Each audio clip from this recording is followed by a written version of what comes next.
विद्यार्थियों देखिए, आज ये कक्षा 9 के संस्कृत पद्य में द्वितीय पाठः सुभाषितानि का 12वां श्लोक, द्वादशतमं पद्यम पश्यन्तु। देखिएगा, उच्चारण करते हैं इसका हम, और इसके पहले के जितने भी हैं वो पढ़ाए जा चुके हैं। इसका उच्चारण कर लीजिए। विद्यया विनया, बोलो, विद्यया विनया वाप्ति स चेद आविनय आवह किम कुर्मः कम प्रति ब्रूमः गर्दायां स्वमातरि सर्वे यत्र विनेतारः सर्वे पंडित मानिनः सर्वे महत्वम इच्छन्ति तद वृंदम अवसीदति संपूर्ण कुंभो न करोति शब्दम अर्धो घटो घोषम उपैति नूनम विद्वान कुलीनो न करोति गर्वम जल्पन्ति मूढ़ाः तु गुणैर् विहीनाः दरिद्रता धीरतया विराजते कुरूपता शीलतया विराजते कुभोजनं चोषणतया विराजते कुवस्त्रता शुभ्रतया विराजते। अब शब्दार्थ लिखो।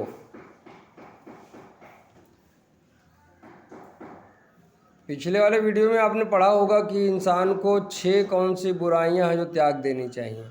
आज उसके आगे हम शुरू करते हैं, और खूब बढ़िया से समझना है। 12वां वाला थोड़ा सा घुमावदार है, इसलिए इसको ठीक से समझने का प्रयास कीजिएगा, हल्का सा कठिन लगेगा। विद्या विद्या से उतारते चलो, विद्या विद्या से विनय विनम्रता की अवाप्ति ही प्राप्ति होती है। सा वही विद्या चेत यदि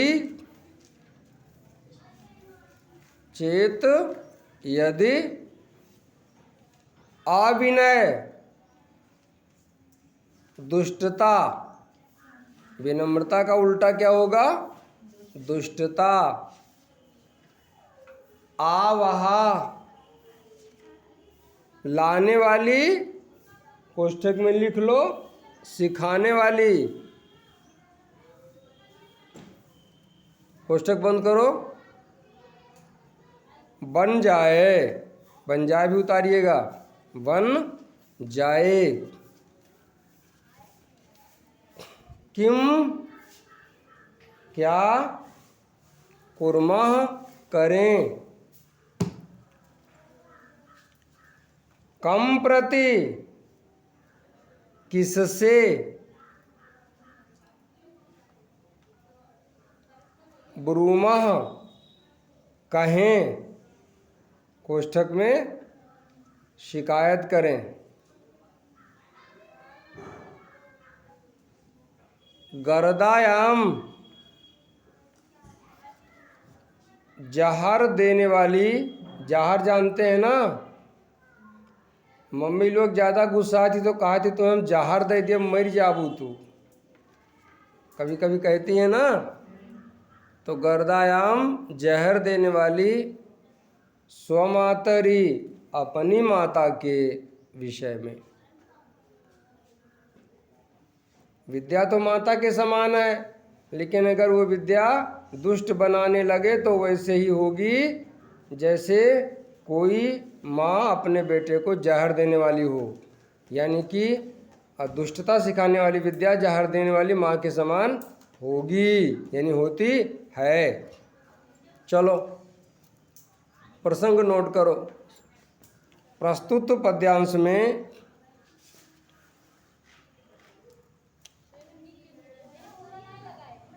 दुष्टता सिखाने वाली विद्या को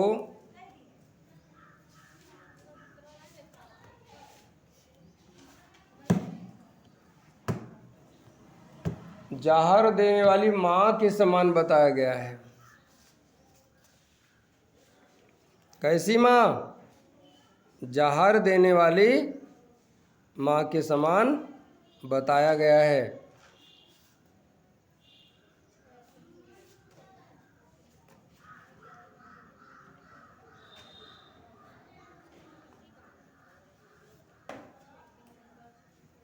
हो गया? अनुवाद उतारो, हिंदी अनुवाद। विद्या से विनय की प्राप्ति होती है। विनम्रता लिखिएगा। विद्या से विनम्रता की प्राप्ति होती है। परंतु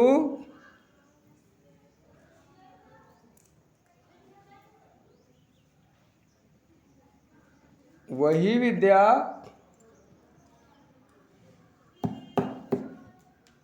यदि दुष्टता सिखाने वाली हो जाए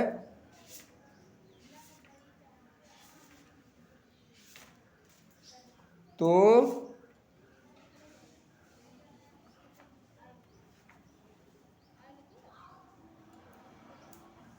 जहर देने वाली अपनी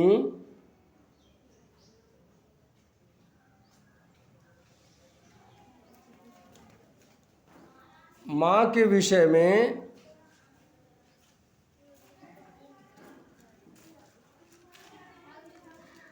किससे कहें?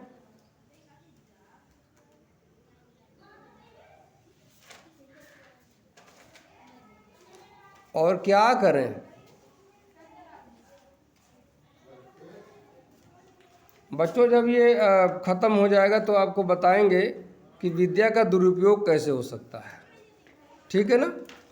क्योंकि वीडियो बड़ा ना हो इसलिए हम कोशिश कर रहे हैं कि ज़्यादा समय ना लगे। तो वो कहानी हम आपको बाद में बताएंगे पाठ पूरा होने पर। चलो अगले शब्द के लिए चलिएगा। सर्वे सभी लोग। हाँ, व्याकरण की बात छूट रही है। विनय धन अवाप्ति ही।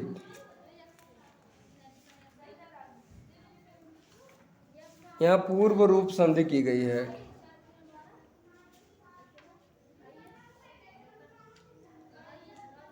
चेत धन अविनय। चेत ता में हलंत लगा दीजिएगा। चेत ता में हलंत धन अविनय। यहाँ पे जस तो संधि की गई है, सूत्र लगा है झलाम जशो अंते। आपकी किताब में संधि वाले में सूत्र मिलेगा झलाम जसो अंते। जसो अंते ऐसा बोला जाता है। और फिर यहीं पर है विनय धन। यहाँ पे है अविनय धन आवाहा। अविनय धन आवाहा। यहाँ पर भी पूर्व रूप संधि मान लेंगे।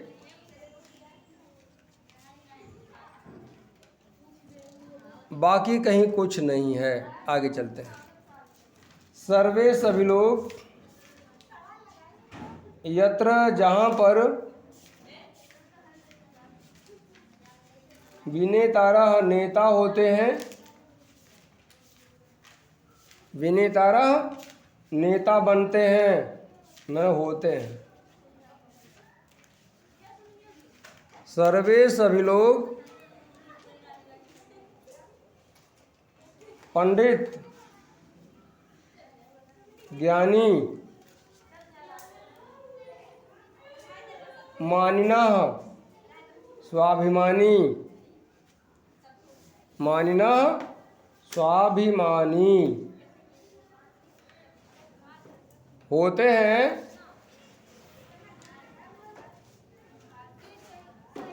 सर्वे सभी लोग महत्वम महत्व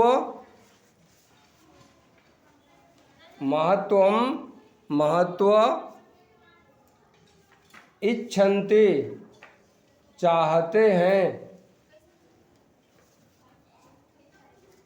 तद वह वृंदम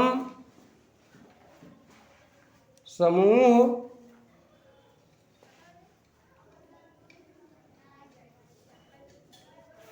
अवसीदते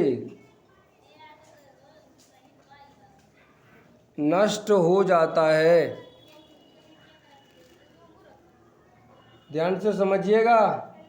जिस घर में सभी लोग अपने आप को मालिक समझते हों और इतना स्वाभिमानी बने कि कोई डांटे तो झगड़ा कर ले और सब सोचें कि हमारा महत्व तो कम नहीं है, तो समझो वो घर नहीं चल पाएगा। समझ गए? वो नष्ट ही होना है। सब अपने आप का नियत ही समझा था। ऐसे अगर कोई समूह बना है वो भी ऐसे नष्ट हो जाएगा। अब जय मास्टर ने सब अपने आप का प्रिंसिपल बना लिए, चल भाई स्कूल आगे बढ़ो। अगर मास्टर प्रिंसिपल बन जाए तो बच्चे मास्टर ना बन जाइए हैं। बूझे लो कि ना आए। चलो हिंदी अनुवाद में आते हैं। प्रसंग नोट करें पहले। प्रस्तुत अवतरण में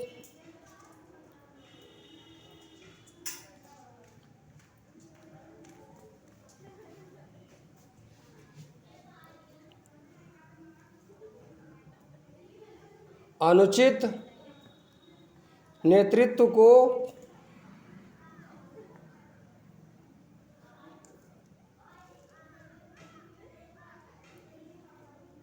समूह के लिए हानिकारक बताया गया है। हिंदी अनुवाद।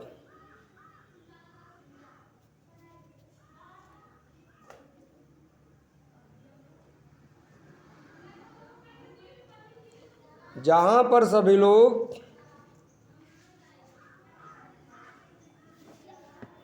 नेता बनते हों,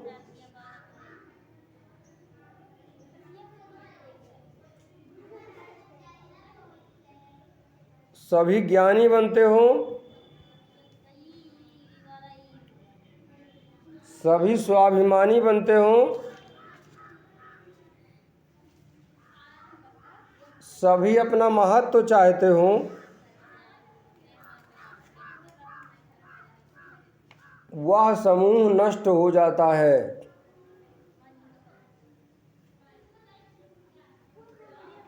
वह समूह नष्ट हो जाता है।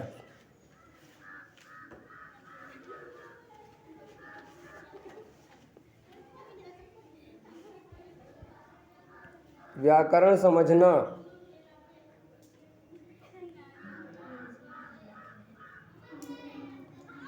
मात्र दो शब्द हैं जो विच्छेद की योग्यता रखते हैं।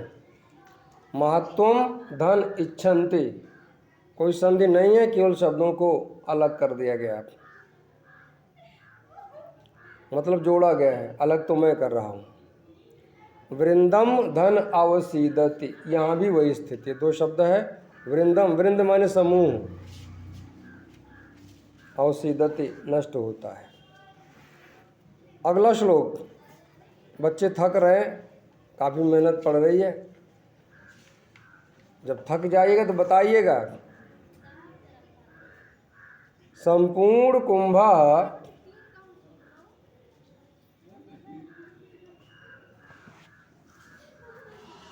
पूर्ण रूप से जल से भरा हुआ घड़ा, पूर्ण रूप से जल से भरा हुआ घड़ा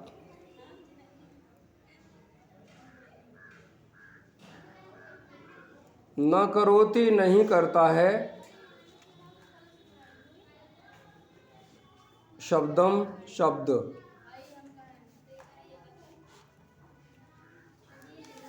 अगर गगरा पूरे तरीके से पानी से भरा है तो आवाज़ नहीं करेगा, और आधा भरा है तो आवाज़ करेगा। आगे बढ़े। अर्धा, आधा जल से भरा हुआ। घटा, घड़ा,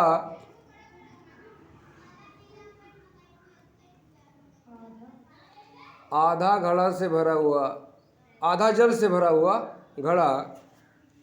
हम उल्टा बोल गए, आधे जल से भरा हुआ घड़ा, यानी कि जल से आधा भरा हुआ। ठीक, नहीं सोचो आधा जल कौन सा जल होता है।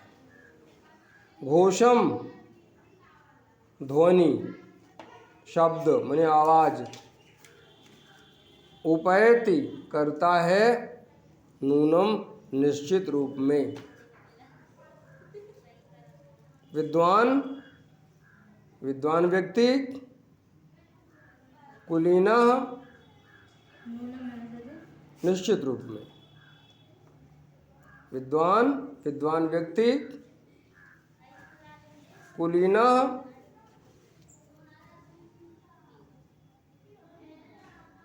ऊंचे कुल का व्यक्ति।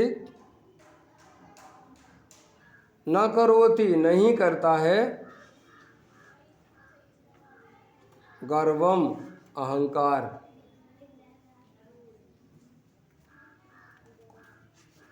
जलपंथी,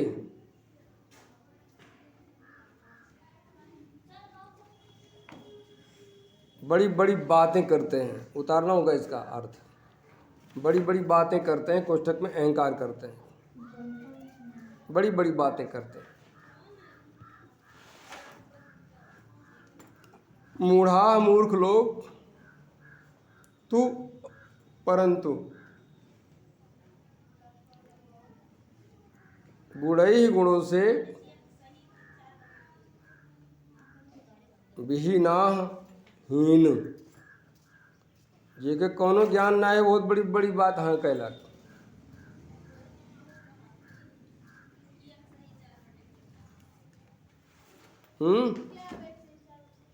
दुनिया में फेंकू चंद बहुत हैं। फेंकू चंद को जानते हो ना, बहुत फेंकते हैं। चलिए प्रसंग नोट करें।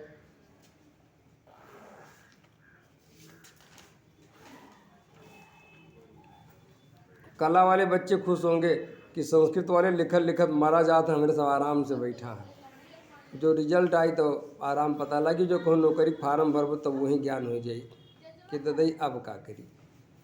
चला आगे बढ़ा। प्रसंग नोट करें। प्रस्तुत अवतरण में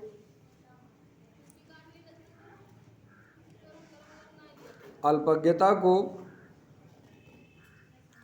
अहंकार का कारण बताया गया है।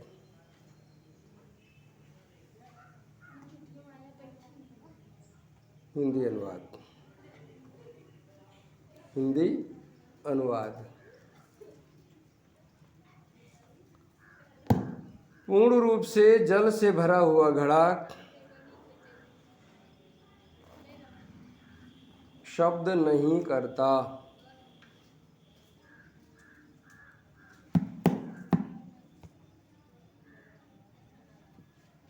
जल से आधा भरा हुआ घड़ा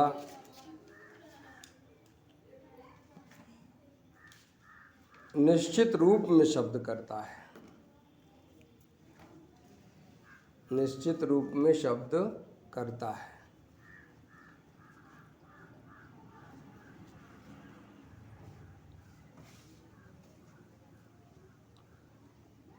विद्वान और उच्च कुल का व्यक्ति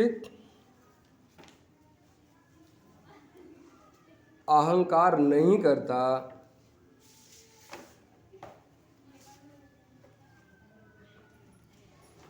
परंतु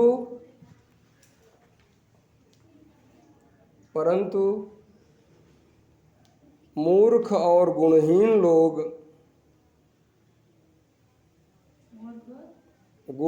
लोग बड़ी बड़ी बातें करते हैं। बड़ी बड़ी बातें कोष्ठक में अहंकार करते हैं। अहंकार करते हैं। हो गया। और इनकी तेज चल रही हैं दीपा से आज, तो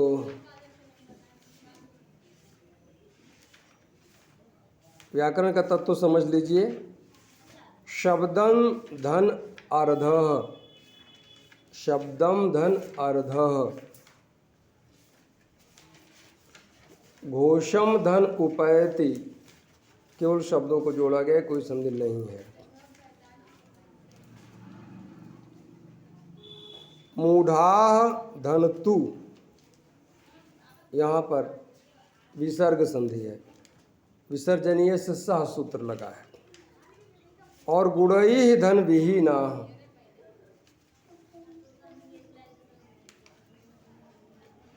ससजुसो रूह शब्द यहाँ पे सूत्र लगेगा विसर्ग संधि का।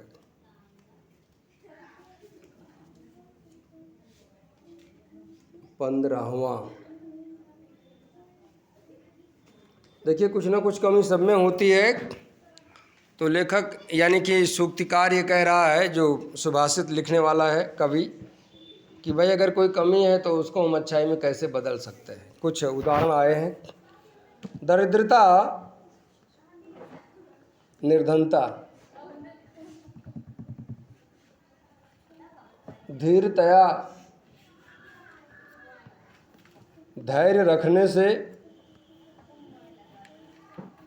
विराजते, सुशोभित होती है। अगर धैर्य रखें तो अगर गरीब हैं तो भी समाज में इज्जत बनी रहेगी, सम्मान बना रहेगा। कोई बाहर का आदमी नहीं जान पाएगा कि ये इतने परेशान हैं। कुरूपता, असुंदरता, अगर कोई सुंदर नहीं है तो वो समाज में सम्मान कैसे पावे, तो उसका भी उदाहरण दिया इसने। कुरूपता, असुंदरता, ये ज़्यादातर लड़कियों स्त्रियों पर लागू होता है। शीलतया, अच्छे आदत से, अच्छे आचरण से, विराजते, शोभा पाती है। अगर सुंदर कम है लेकिन बात व्यवहार अच्छा है तो उससे समाज में इज्जत मिलेगी, सम्मान मिलेगा। आगे बढ़ो। कुभोजनम, बासी भोजन, शोभा पाती है, चाहे यहाँ रहेगा अर्थ हो ही रहेगा। कुभोजनम, बासी भोजन, च, और, उष्णतया, गर्म करने से, विराजते, शोभा पाता है। कोष्ठक में लिख लो, खाने योग्य हो जाता है। अगर ठंडा है खाना तो उसको गर्म कर दें, ताज़ा हो जाएगा। कुवस्त्रता, पुराना वस्त्र, शुभ्रतया, साफ धुलाई से, विराजते, शोभा पाता है। अगर पुराना कपड़ा है और उसको बढ़िया से धुला गया, साफ धुला है, तो वो भी पहनने पर व्यक्ति का सम्मान कम नहीं होगा, क्योंकि दिखने में साफ सुथरा दिखेगा। कुछ शायद समझ पा रहे होंगे संस्कृत क्या क्या सिखाती है। क्यों दीपा, मेहनत ज़्यादा पड़ रही है? मेहनत ज़्यादा पड़ रही ना, बस अभी आराम मिल जाएगा इसको। एक पूरा हो जाए, समाप्ति के लिए हम प्रयास कर रहे हैं। प्रसंग नोट करें। प्रस्तुत सुभाषित में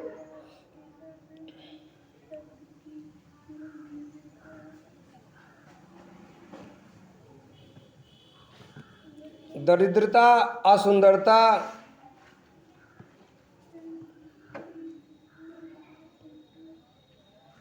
आदि परिस्थितियों में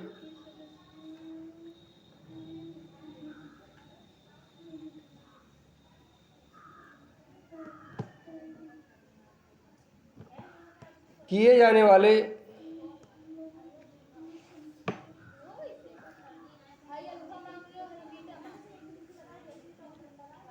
आवश्यक कार्यों का वर्णन किया गया है।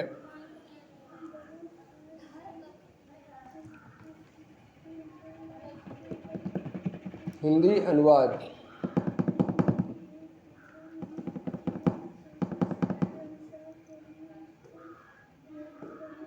हिंदी अनुवाद। निर्धनता धैर्य से शोभा पाती है। असुंदरता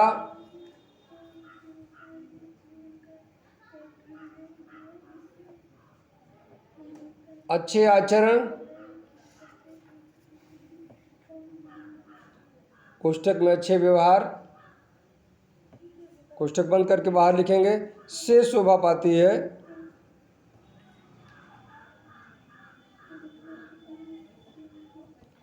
और बासी भोजन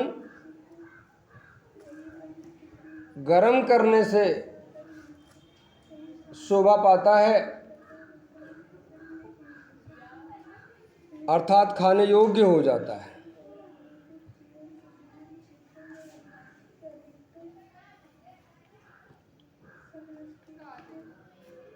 और पुराने वस्त्र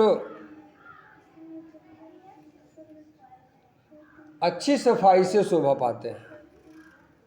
अच्छी सफाई से शोभा पाते हैं।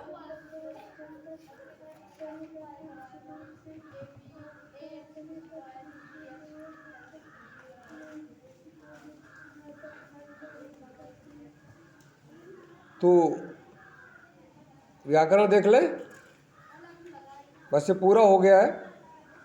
एकमात्र शब्द है जिसमें विच्छेद की जरूरत बनेगी, यह है चोषणतया। च धन उष्णतया, अ धन उ बराबर ओ, आद गुण।